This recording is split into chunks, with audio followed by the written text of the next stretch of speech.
İyi misin?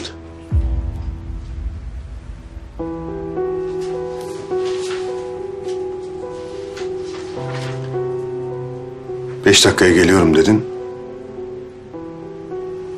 Tam 7 saat 16 dakika oldu.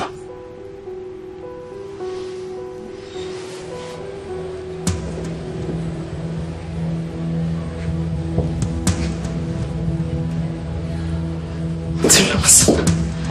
Ne olur bir şey hatırlamasın. Fark etmemiş olsun beni.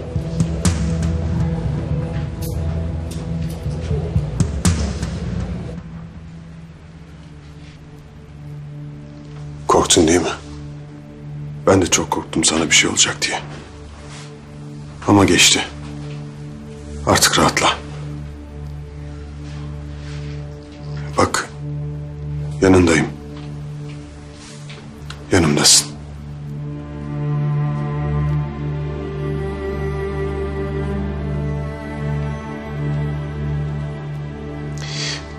Bu olaydan da çıkartmamız gereken dersler var tabii. Bundan sonra seni asla yalnız bırakmamam gerekiyor mesela.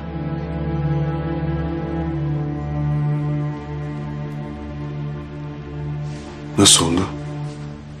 Nasıl düştün?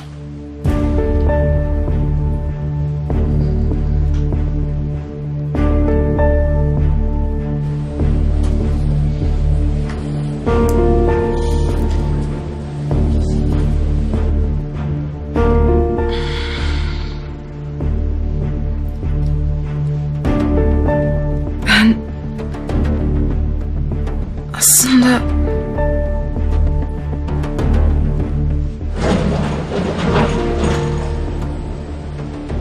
Ne bakıyorsun alık alık? Geçeceksen geç.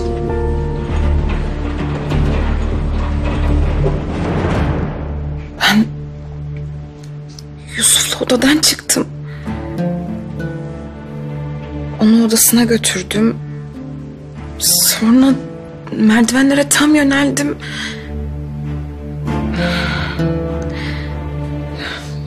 Yusuf'tan ayrıldıktan sonrası yok aklımda.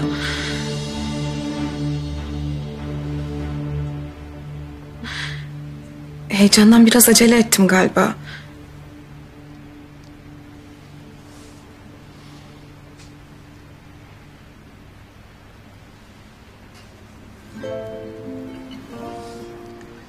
Niye o kadar acele ettin ki?